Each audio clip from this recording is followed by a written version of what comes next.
the Frankly Speaking Roof Cam, brought to you by Boss Security and Horseheads. Contact them today for all your business and home security needs. Welcome back to Frankly Speaking here on WYDC TV Big Fox. I'm your host, Frank Acomb. We are broadcasting from the Hesselson studio, and in that studio returns Tony Pucci. Welcome back. Frank, nice to see you. It's so hard to believe it's that time already for another edition, the 11th edition. 11th, yes. Of the Michael Bishop mystery, Whoppers and Other Lies. Well, tell us about, without giving too much away, of course, tell us about the new book. Okay, well, Michael Bishop has progressed over the years. Yes. Although the books, this one, even though this is the 11th book, you could just pick that up and start right there. Sure. They're standalone mysteries. But they do follow Michael Bishop. He's the amateur sleuth in all of the books.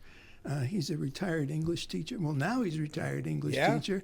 He was at the beginning still in the classroom.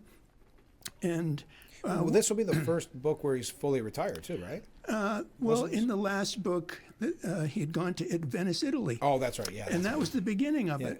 Exactly. When he was thinking about retiring, he had gone to the doctor, and the doctor said, well, it's probably about time you think about it. Right. He's in his 70s, Right.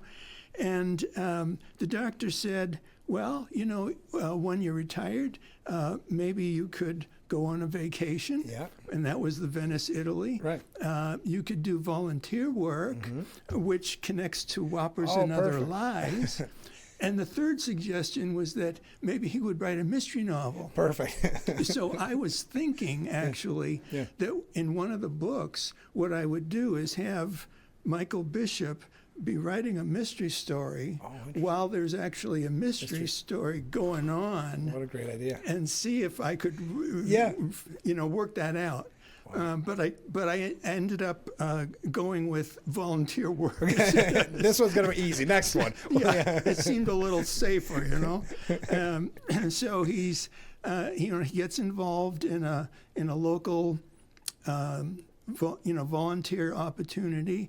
It involves the Mark Twain Society. Okay. And he was an English teacher. Going to make sense. But then he finds out that. The books don't seem to add up. So he starts looking into things. And then, another angle of the story. And, there are some characters that are recurring besides Michael Bishop himself. And Jim Sheehy, who was a lieutenant, and he helped solve some crimes with Sheehy. Yeah. Well, Sheehy ended up losing his job. And so he needs some help. Yeah.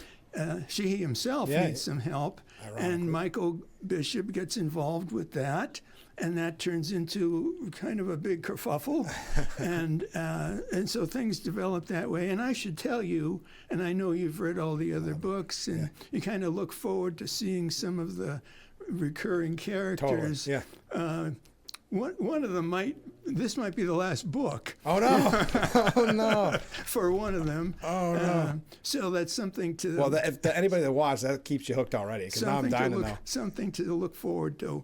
Well, and you're right, they are standalone, but there's something about starting at the beginning and seeing the progression of not just Michael Bishop, but the other characters. Yes. I think that's actually... one of the most important parts of reading the books. I look forward to the recurring character. Well, they become sort of friends. They do. I totally agree. You get to know them. You see the relationships develop. I've brought in characters along the way. Somebody like Lulu Pitts. Right. Marianne Sampson. I started the books, and I had Michael Bishop as a widower. Yeah. Because I just thought it'd be easier not to have to go, for the character to go home and have to deal with all of that. Sure. But then over the course of this, the progression, he's developed a relationship with a former student of many, many years ago. And so now she's part of the book.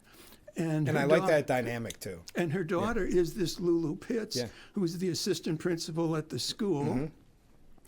And so there are all kinds of relationships that, as you read the books, those relationships develop, they change, and as I said, some characters going to drop out, unfortunately, and other characters kind of come into the story, and Michael Bishop himself is evolving. Absolutely. from the classroom days now to retirement, but he still maintains friendships with those people at school. And that's still who he is. Right. And so he'll make references to literature, perhaps. He makes references to a lot of the, this one's upstate New York again, right. so there are a lot of local references. That wasn't what I intended, right. but that's the way it's worked out. It's worked out great. And that's why, like, every once in a while there is a break in the action from Elmira, or that area. Right. And the last one I just thought there was so much humor in it with some of the characters, too. And that's always been an underlining part. It's not a mystery that you read where you're on the edge of your seat, but you're not terrified on the edge of your seat. There's likable characters. There's laughter in it. There's jokes. I think that's another important part of the book. Yeah, well, I think that's pretty much the way my classroom experience was. It's certainly important work and it's serious work, but we had a lot of fun too. Have fun. And I think a lot of students, maybe had the impression that I was like a pretty tough customer. Yeah. But then when they got in there, they realized, he's a lot different than we thought. Right. And actually, that's something. Recently, someone said to me, "Well, I don't want to read your books because murder mysteries give me nightmares." Oh yeah. And I'm saying, well, these murder mysteries don't have anything graphic in them. No. There's no bad language. There isn't any, like gore in general. No. And so sometimes they're called cozy mysteries, but that can be misleading too because sometimes they're just sort of like cutesy books. Yeah, right. It's not that either. And it's not that either. So it's really hard to categorize, but you shouldn't shy away from reading them because they're going to be scary. It's not that at all. No, because as a matter of fact, the one thing I'd say is the problem is, and I'm not just saying that because you're here, I have trouble putting it down because you want to know what the next chapter is going to bring, right? It's never like I'm scared or, I'm going to bed. I'm just going to bed wondering what's going to happen next, not dreaming about murder. So am I sometimes. Yeah, right. As you're writing, right? You're going through. I know I asked you this last time, but did you ever think you'd see 11 Michael Bishop mysteries? Not at all. If there's a 12th, there's got to be a 12th. I couldn't say for sure, but I've left some threads in there that we can always pick it up again. But once I've finished a book, and as I've mentioned to you before, it takes about 6 months. Yeah. And I work on it every day until it's done. But then I like to take 6 months off. Of course. I just don't think about it at all. And then see if something comes up. Right. And then all I need is pretty much a little bit there, little bit, and then I can just work it from there. Even though you do take the 6 months off, do you find, especially when you're just freshly done with a book, that every once in a while you'll see something or something pop in your head where you think, oh, that's a good, like you were mentioning, reading a Michael Bishop mystery in a Michael Bishop mystery. Do those still pop in your head? Yes. And I try to ignore them because I want to get away from it for a little while. And I think I asked you this last year as well, but when you have 11 books, do you find it difficult to work on the continuity to make sure that everything's in order? Because after 11 books, I'm sure there's things you forget from the first one to the 11th. Oh, definitely. Yeah. And what I do, when I write, I don't have an outline. Yeah. I was kind of working it on as I go, trying to figure out what do I do next. But after I'm done the book, then I'll go back and take notes on the details of what I need. What did I say about somebody's age, or street names, or all these little details, or the time frame. Is it what month is it? What day of the week is it? Yeah, I've got to be careful about those things, and so I take notes afterwards. Yeah, and then I'll reread the previous book before I start the next book. And you're so invested in it. Is it difficult when you do reread it, or is it kind of fun to go back? It's fun to go back, except if I see an error that I didn't catch. But it is fun because, as you said, you forget a lot. Oh, absolutely. And sometimes I'll read that and I'll say, that was pretty good. Yeah. Where did I come up with that? Exactly. I don't know where that came from, but it just happens. How do you keep because I do believe it's always fresh. How do you keep the Michael Bishop mystery series fresh each time? I think it's because I take a good break in between. That makes sense. Yeah. Yeah. And I know, I don't want to keep saying it, but I ask you this. What's the reaction when you put out a book? Because I know we've talked in the past where I'm sure there's people that say, that was me. Or I know that person from school. I know who you're talking about. Yeah. Is that still happen? It does happen. Yeah. And what I would say is, if you're reading the books and you're looking to think about who that might be, the only one that's going to really work is Michael Bishop. Right. Has a lot of me. Yes, of course. But no one else. Everybody else. Yeah. The name's been changed to protect the innocent. Is that what you're saying? How, in your eyes, how has the character of Michael Bishop changed through the last? Well, it's not 11 years, probably technically, but 11 books. I think he's always learning. He's always optimistic about people. Yeah. But he's also realistic. Yeah. In knowing, for example, with Whoppers and Other Lies, people don't always tell you the truth. Right. And that's the real world. And so he confronts that. And he's also part of it. Yeah. Because he recognizes there are times when it serves him well to come up with a little bit of a fib, in order to get information that he needs to solve the crime. So he runs for office in this one, is what you're saying? No. One thing I've learned from whether it's his time in school or now even retirement, he's got to run with a different crowd. There's a lot of murder in Bishop's life. He should definitely find some new friends, I think. I know I've been praising the book, and I'm not just saying it because you're here. I love them. I always have. But I know you have from Goodreads. Someone had mentioned a little bit of why they liked the series. Yes, I thought it was interesting. This time, what I did was offer some ebook copies to certain people who would be willing to write a review. Right.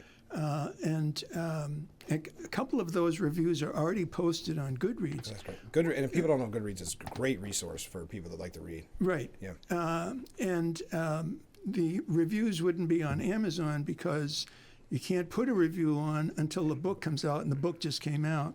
But this woman, and I have no idea who she is, Estelle Bolden, she just posted this on Goodreads, and I thought she made some interesting comments. And it's interesting because, I wrote the book to see what other people are saying about it. And a lot of times, people will just say, oh, I like that book, it's really good.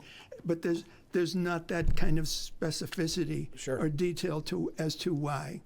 And this is someone who probably reads lots of books. Right. And she wrote, Anthony J. Pucci once again brings retired educator and amateur sleuth Michael Bishop back into action, and this installment may be one of the most layered in the series. Oh, interesting. So it sounds like she's read the others. Yeah. The story unfolds on multiple fronts. What begins as a seemingly straightforward request from Jim Sheehy quickly spirals into a murder investigation, while at the same time another suspicious death linked to the Mark Twain Society quietly simmers in the background.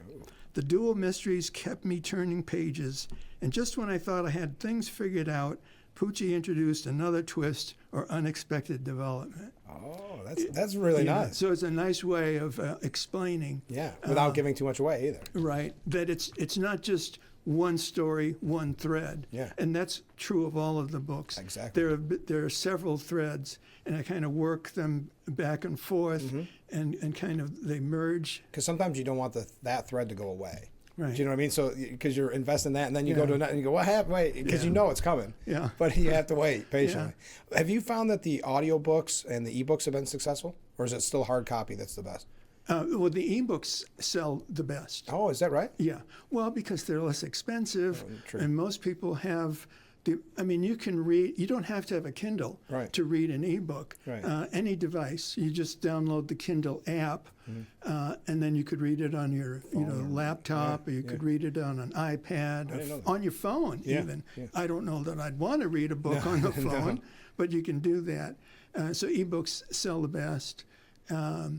And of course, as we've talked about in the past, Murder on the Marginal Way has its own kind of following because of the place. And there are several bookstores up in Maine now they're carrying the paperbacks. Right. And I know we talked about the audiobook last time because it was relatively new, I think last time or the time before. Is that something you're going to continue to explore, audiobooks? Or are you going to do it for this book? I will. I haven't done it for Murder on the Grand Canal yet because I was busy with that. Well, sure. But I'll do that. And again, it's artificial intelligence, so it's not perfect. Right. But some people like getting in the car and just listening. I know. And, I personally would rather read a book. Me too. Yeah, me too. than listen to it. I'm on the same. So you already said you may work on another one, but it's too early to decide. Right. But if you do, you'll come back in and tell us about it, the 12th, right? I will do that. Okay. So where's the best place to buy Whoppers and Other Lies? Well, it would be Amazon. And again, it's available as a paperback. It's available as an ebook. All the other books are there. And those ebooks are discounted now because they're older. Yeah. And the Millport Landing in Millport on Route 14 carries all of the books, and they're signed copies. Yeah.